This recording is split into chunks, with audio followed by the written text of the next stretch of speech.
E agora fiquem com o último capítulo de Édipo Rei.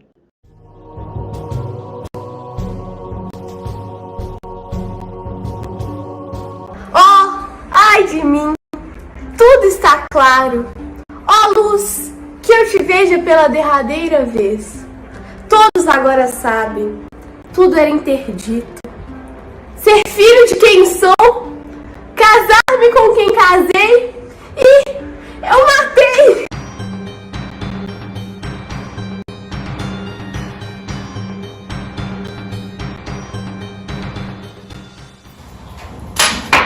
Boa noite.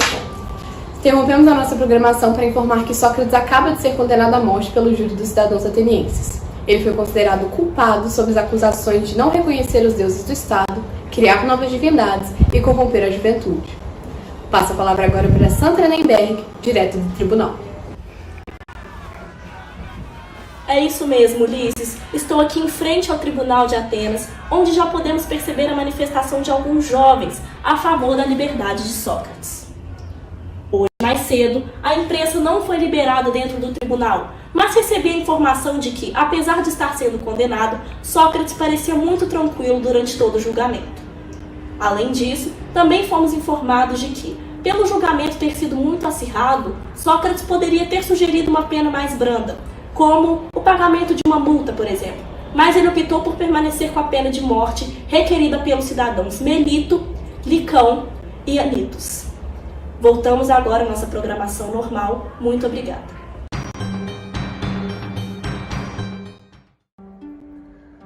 Pobre de mim! Para onde irei? Para que país? Onde se fará ouvir a minha voz? Oh, meu destino! Quando acabará de uma vez? A condenação de Sócrates abalou muito a pós ateniense. Toda a população se comoveu muito e já estão realizando algumas manifestações. Nossa equipe também está realizando algumas entrevistas. Fique com algumas delas. Estamos aqui com Meleto. Meleto, é verdade que o senhor é um dos principais acusadores de Sócrates?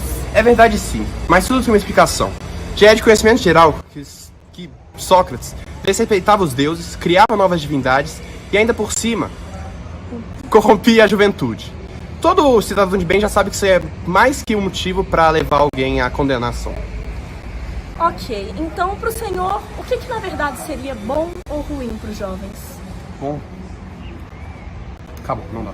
Não, Meleto, volta aqui!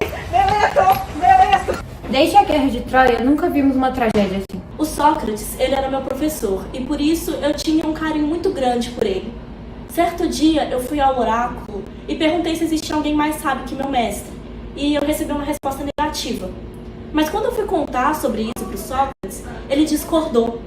Para ele, o conhecimento já adquirido nunca é um saber acabado, sempre há algo a mais para aprender. E criticar a postura dogmática, dizia ele, não o fazia dono do saber. Só sei que nada sei foi a frase que ele utilizou para ilustrar esse pensamento. E era por isso que ele incomodava tanto as elites. Seus pensamentos, por serem considerados indagadores e por fazerem as pessoas estimularem o seu senso crítico, foram considerados perturbadores da paz. Interrompemos a sua programação para um recado do Oráculo. Passado, presente e futuro em um só canal. Olá, caros ouvintes! Aqui quem fala é Pitonisa de Delfos, oráculo para os mais íntimos. Hoje, somente hoje, deixo de lado os meus enigmas e minha comunicação transcendental servirá apenas para um propósito: a sua educação em filosofia. Olá, Rafael! Adorei a ideia para o trabalho. O que vocês acabaram de ouvir é uma das histórias que sedimentaram Sócrates como pai da filosofia. É bem importante, prestem atenção.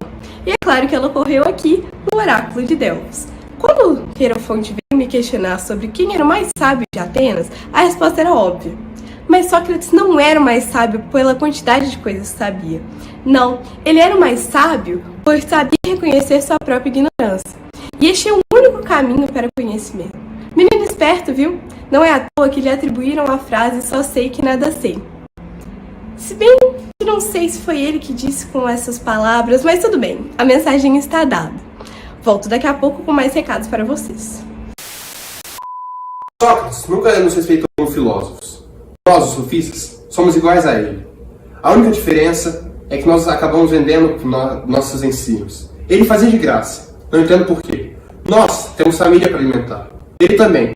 Mas diferente dele, nós, os sofistas, respeitamos a nossa.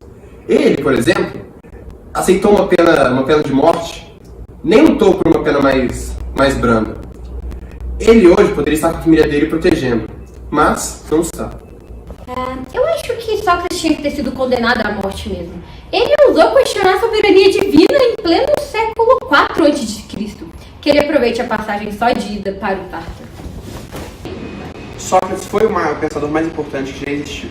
Sendo que, de todas as suas ideias, para mim, a mais importante é a dos 3 filtros da mensagem, que se baseia em verdade, bondade e utilidade. Essa ideia serve para manter uma relação mais saudável com todos. E ela se baseava assim: se você não tiver verdade naquilo que diz, é melhor que não diga.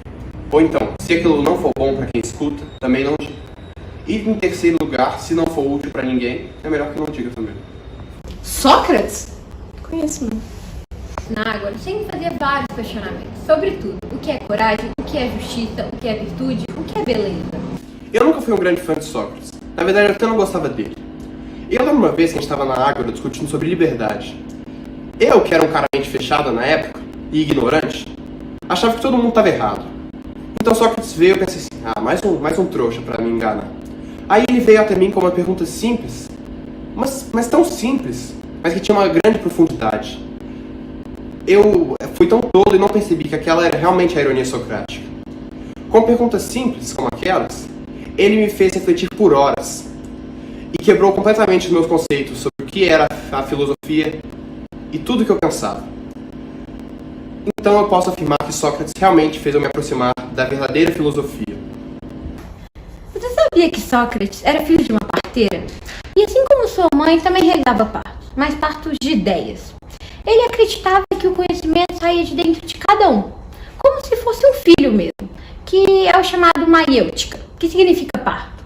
Suas ideias nem sempre tinham uma conclusão definitiva, o que são os diálogos aporéticos. Mas toda discussão com Sócrates era muito enriquecedora. Olá, caros ouvintes, voltei de novo. Nossa, quanto conteúdo, hein, Rafael? O que vemos com Ésquines e Cassander é o que os futuros historiadores e filósofos escreverão como método socrático. Sócrates não era como os sofistas, que acreditavam que existia uma verdade relativa. Para ele, existia uma verdade absoluta, a aletheia. Todo o resto era opinião, era doxa. E Sócrates tinha uma missão, que era fazer com que os atenienses reconhecessem que eles estavam cobertos de doxas e precisavam reconhecer sua própria ignorância. Vou explicar melhor, usando tópicos de novo. Exortação. Sócrates tinha o costume de ficar zanzando por Atenas procurando alguém que fosse tão desocupado quanto ele para discutir sobre conceitos que exigissem certa reflexão, como virtude, coragem, justiça e beleza. Indagação. Quando ele finalmente encontrava esse desocupado, Sócrates se fingia de sonso e só fazia as questões simples, e ouvia atentamente o que a pessoa tinha a dizer. Era nesse momento que ele partia para o bote. Ironia. Nessa hora, Sócrates vinha com uma série de dúvidas que sempre levavam a pessoa à contradição. Nesse momento, apenas fazendo perguntas, Sócrates conseguia destruir o argumento da pessoa e levá-la a concluir que possuía apenas doxa, mas ele não parava por aí. Maiêutica. Nessa parte final do método socrático, Sócrates entrava em ação para ajudar a pessoa a construir o conhecimento. Esse conhecimento estava dentro da pessoa e, prestem atenção, é muito importante, né, Rafa? Essa verdade estava sempre dentro da pessoa e, com algum trabalho, poderia sair. Entenderam a comparação com o trabalho de parto? A verdade é que Sócrates era um fedido. Não tomava banho, dava para sentir o odor dele de Esparta. Não sabia escrever, não deixou uma linha escrita. Se não fosse aqueles 2 cachorrinhos dele, Platão e Querofonte, fonte de quê? Fonte de água? As ideias dele logo iam morrer.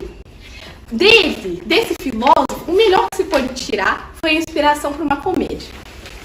Inclusive, As Nuvens, uma peça dirigida por mim, que sei escrever, estreia no próximo mês nos melhores teatros de Atenas. Esses atenienses são muito sem o que fazer mesmo. A pluralidade de pensamento não leva ninguém a lugar nenhum. Eles deviam gastar o tempo dele em coisa melhor.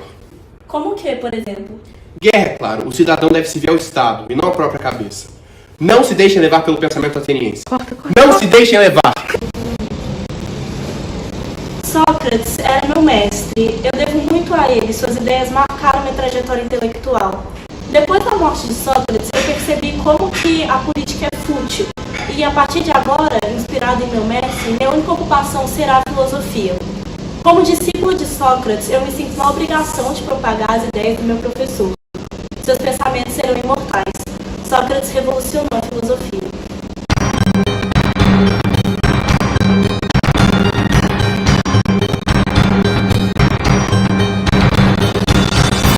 Interrompemos novamente a nossa programação para informar sobre o falecimento de Sócrates.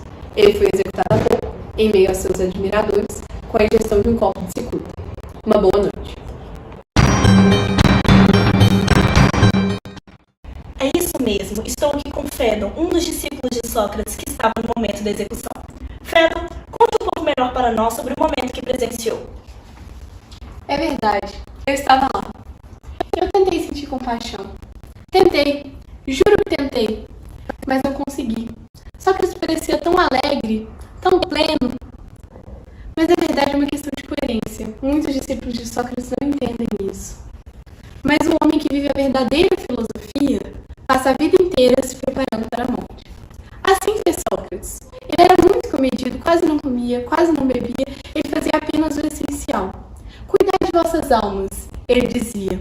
A virtude não vem da riqueza, pelo contrário, a riqueza provém da virtude. Sua missão era fazer com que cuidássemos menos de nossos corpos e menos de nossos bens e mais de nossas almas. Sócrates, sim, era um verdadeiro filósofo.